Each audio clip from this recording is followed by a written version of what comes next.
എടോ കണ്ണ, തന്നെ ഒരാൾ കാത്തിരിക്കുന്നു.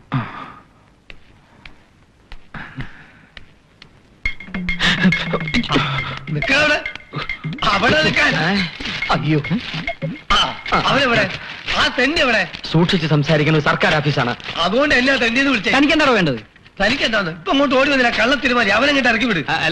അവനെവിടെ? അവിടെ നിൽക്കേ. താനല്ലോട് വന്ന് കൊല്ലേണ്ടത്. എണ്ണി വാങ്ങിച്ചില്ല 10,000 രൂപ സ്ത്രീധനായിട്ട്, എന്നിട്ട് ഇപ്പൊ പൊട്ടം കളിക്കുന്നോ?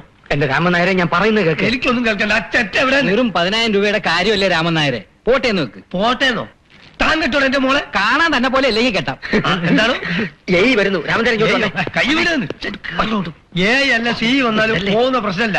ഒന്നുകിൽ രൂപ അല്ലെങ്കിൽ അവൻ. എന്താ ഇവിടെ? നിങ്ങൾ ആരാ? ഞാൻ ആരാന്നോ? 10,000 രൂപയുടെ കാര്യം. 10,000 രൂപയുടെ ഒരു ബില്ല് പാസ്സാക്കി കിട്ടാനുണ്ടെന്ന്. പാലം പണിഞ്ഞ കോൺട്രാക്ടറാ. ബില്ല് പാസ്സാക്കി കിട്ടിയില്ലെങ്കിൽ ഇടിക്കുമെന്ന്. എന്നെ ഇടിക്കാൻ എവിടെ ഒരുത്തനും വളർന്നിട്ടില്ല. ബില്ലിന്റെ കാര്യത്തിൽ കോൺട്രാക്ടർമാർ ഇങ്ങനെ ആയാലേ ഞങ്ങൾ സ്റ്റാഫുകൾ കുഴഞ്ഞു പോകും സാർ. താനെന്താ പറയുക? ബില്ലോ? നാട്ടുകാരെ മുഴുവൻ ക്ഷണിച്ചു വരുത്തി. നാട്ടുകാരെ മുഴുവൻ ക്ഷണിച്ചു വരുത്തി പാലത്തിന്റെ ഉദ്ഘാടനം അന്തസ്സായിട്ട് നടത്തുകയും ചെയ്തു. കിട്ടാനുള്ള പണം എപ്പോഴായിരുന്നാലും കിട്ടുമല്ലോ. ഈ കലൊന്നും എന്റെ അടുത്ത് വേണ്ട. 10,000 രൂപ സ്ത്രീധനോ? അതെ, പുള്ളിക്ക് ഒരുപാട് ബില്ലുകൾ പാസ്സായി കിട്ടാനുണ്ട്.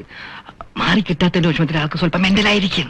അല്ല, അത് കുഴപ്പമൊന്നുമില്ല. അത് ഞങ്ങൾ മാനേജ് ചെയ്തോളാം. സാറകത്തേക്ക് പോയിക്കോ. ഓ മിണ്ടല്ലേ. താൻ എന്ത് മനുഷ്യനാടോ? സാറിനോടാണ് സ്ത്രീധനത്തിന്റെ കാര്യം പറയുന്നത്. അതിനെന്താ? അങ്ങേര് സ്ത്രീധന വിരുദ്ധ സംഘത്തിന്റെ കേരള ഘടകം പ്രസിഡന്റാണ്. അതെ, പിന്നല്ലാതെ എന്ന് കാര്യം ഞാൻ എന്റെ പൈസ പോയി ചോദിക്കുന്നു. രാമൻ നായർ വിഷമിക്കരുത്. എത്രയും വേഗം കണ്ണനോട് പറഞ്ഞ് ആ തുക ഞാൻ നിങ്ങൾക്ക് മേടിച്ചു തരാം. ഇപ്പൊ പോ. ഇപ്പൊ ഞാൻ പോവാ. പക്ഷെ ഒരു പരിഹാരം ഉണ്ടായില്ലെങ്കിൽ ഒരാഴ്ച വീണ്ടും ഞാൻ വരും.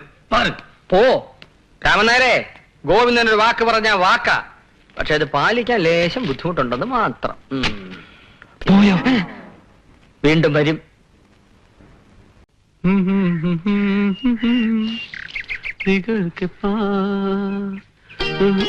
തുളസി, നാണമില്ലല്ലോ. അല്ല, നാണം മറയ്ക്കാൻ വേറൊരു ഷർട്ട് വേണ്ടേ?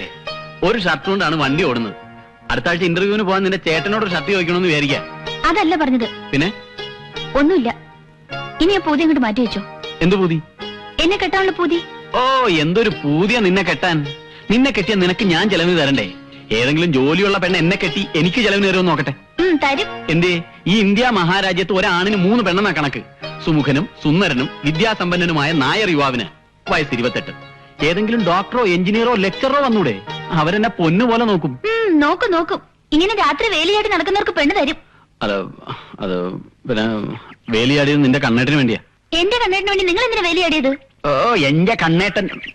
എന്നെ കൊണ്ടൊന്നും പറയരുത്. കെട്ടിക്കൊണ്ട് വന്ന പെണ്ണിന് വേണ്ടി ജീവൻ വരെ കളയുന്നവനാ കണ്ണേട്ടൻ. നിങ്ങളെ പോലെയല്ല. ഇത്രയൊക്കെ ആയിട്ട് കണ്ണേട്ടൻ ചേച്ചി വിളിച്ചോണ്ട് വരാൻ പോവാ. സത്യമാണോ? ഞാൻ എന്തിനാ നുണ പറയുന്നത്?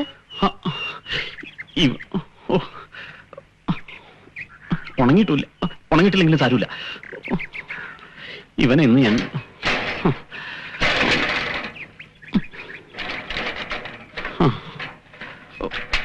വഴിന്ന് മാറും.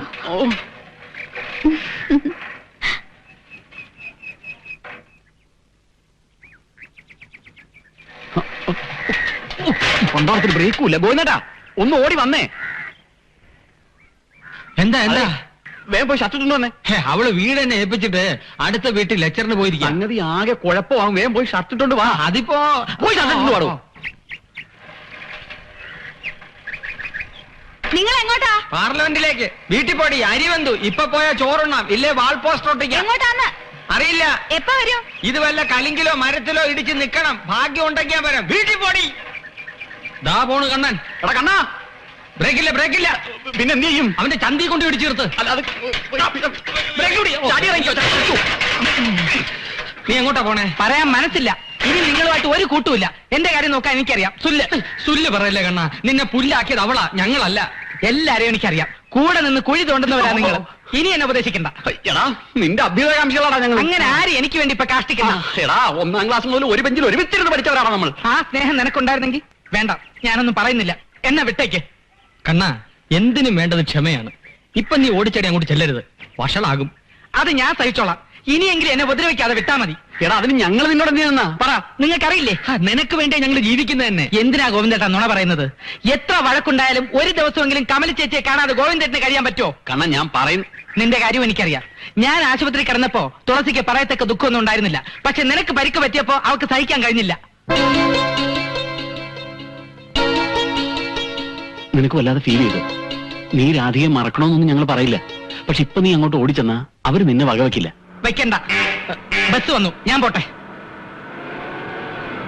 എടാ കണ്ണാ പറയുന്നത് നീ എന്നാ പോ.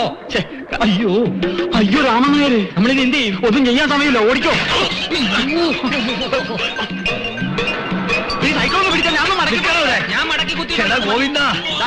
ഇല്ലാത്ത കാശ് ഉണ്ടാക്കി എന്റെ വാക്ക് വിശ്വസിച്ചിട്ടാണ് ഞാൻ ഇതിനെ പൊരുകിയത്.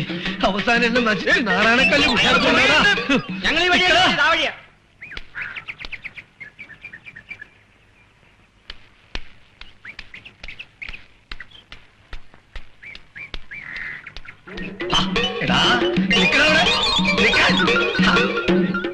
നിന്റെ അടുത്ത് കണക്ക് പറഞ്ഞ് കാശ് വേണ്ടിയില്ല. എന്റെ പേര് രാമനായരനല്ല.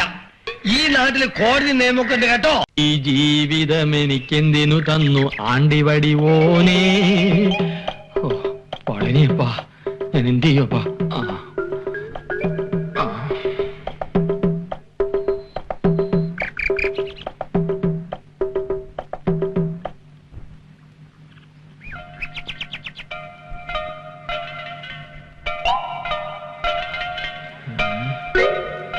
രക്ഷപ്പെട്ടല്ലോ, ഞാൻ രക്ഷപ്പെട്ടില്ല. രാമനായരോ, നീ ഒരുപാട് വെള്ളം കുടിക്കൂല്ലേ? അല്ല എന്തേ അങ്ങനെ ഒഴിക്കണ്. ഈ വയസ്സുകാലത്ത് എന്നെ തോടിക്കരുത്. എന്റെ പൊന്ന് രാമൻ നായരെ, ഞാൻ ഇതിൽ ആളല്ല. എന്നെ എന്തിനാ വെറുതെ? നിനക്ക് അങ്ങനെ ഒഴിയാൻ പറ്റില്ലല്ലോ. നീയും എന്റെ കൂടെ വാ. നിന്നെ കൊല്ലൊന്നുമില്ല. ഇതെന്താ പടിയാണോ? സൂക്ഷിച്ചിറങ്ങണേ. അയ്യോ, തലടിച്ചോ? ഇടിച്ചു. അയ്യോ, ഇവിടെ ഇടിച്ചോ? വീണ്ടും ഇടിച്ചു. ഇന്ന് മൊത്തം ഇടിയാണല്ലോ. ഇടി വാരവാ. ഇവിടെ ഇനി ഇടിയപ്പോ ഗോവിന്ദനിരിക്കും. എന്താ കഴിക്കാൻ വേണ്ട ഗോവിന്ദ? എന്റെ ദൈവമേ, ഇയാൾക്ക് ഭ്രാന്ത് പിടിച്ചോ? ധൈര്യമായിട്ട് പറഞ്ഞോളൂ. എനിക്കൊന്നും വേണ്ട, എനിക്ക് ഓഫീസിൽ പോകാൻ സമയമായി. അങ്ങനെ പോകാൻ പറ്റേ? ബിരിയാണി. ഗുരുവായൂരപ്പ, ഞാൻ കാരണമല്ലേ ഇതെല്ലാം. ആ പാപം എനിക്കല്ലേ. തന്നെ ആരും കുറ്റം പറയില്ല. മനുഷ്യനല്ലേ, അബദ്ധം പറ്റും.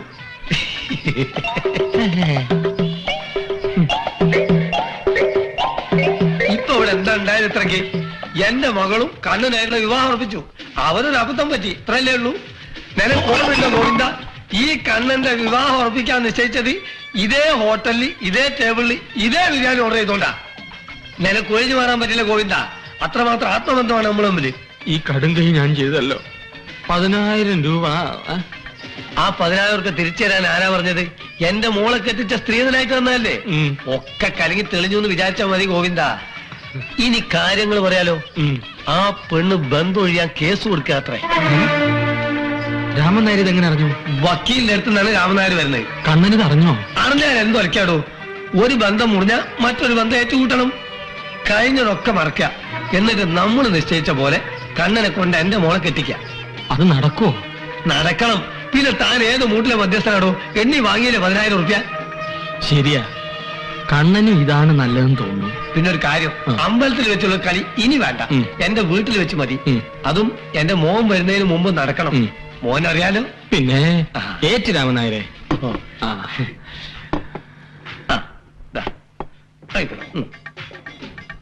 അല്ല പിന്നെ എന്താ മിഴിച്ചു നോക്കണേ? ഒന്നുമില്ല, കഴിക്കൂ. മുട്ട കിട്ടി, ബാക്കിയെല്ലാം പോയി. എന്ത് ധൈര്യത്തിലാ ഗോവിന്ദേട്ടൻ ഏറ്റത്? രാധിക എന്ന തങ്ക വിഗ്രഹത്തോൻ മനസ്സിൽ പ്രതിഷ്ഠിച്ചിരിക്കുകയല്ലേ. അത് അത്ര പെട്ടെന്ന് ഇളക്കി മാറ്റാൻ പറ്റൂ? പ്രതിഷ്ഠ താനെ ഇളകിപ്പോയതല്ലേ. രാമൻ നായർ വലിയ പ്രതീക്ഷയില്ല. അയാളുടെ കാര്യം ആലോചിക്കുമ്പോ കഷ്ടം തോന്നുന്നു. അപ്പൊ കണ്ണനെ പറഞ്ഞു മനസ്സിലാക്കുന്ന കാര്യം ആലോചിക്കുമ്പോഴോ? നീ കുറെ നേരമായല്ലോ വെള്ളത്തിൽ തപസരിക്കാൻ തുടങ്ങിയിട്ട്. കരയിലോട്ട് കയറ്റ്. ആ ലുങ്കി ഉണങ്ങാതെ ഒരു രക്ഷയില്ല ഗോവിന്ദേട്ടാ. ലുങ്കി അലക്കണ ദിവസം ഷർട്ട് അലക്കാൻ പറ്റില്ല. രണ്ടും കൂടി അലക്കാൻ മുതലാവേ ഇല്ല.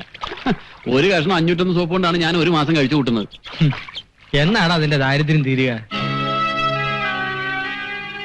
ശരിയാ, ഞാനൊരു ദരിദ്രവാസിയല്ലേ ഗോവിന്ദേട്ടാ. ഈ വെള്ളത്തിന് ഈ പച്ചനിറം ഇല്ലെങ്കിൽ ഇതിന്റെ ആഴം അറിയും. അതുപോലെ ഈ കളിയും ചിരിയും തമാശയൊന്നും ഇല്ലെങ്കിൽ എന്റെ എന്റെ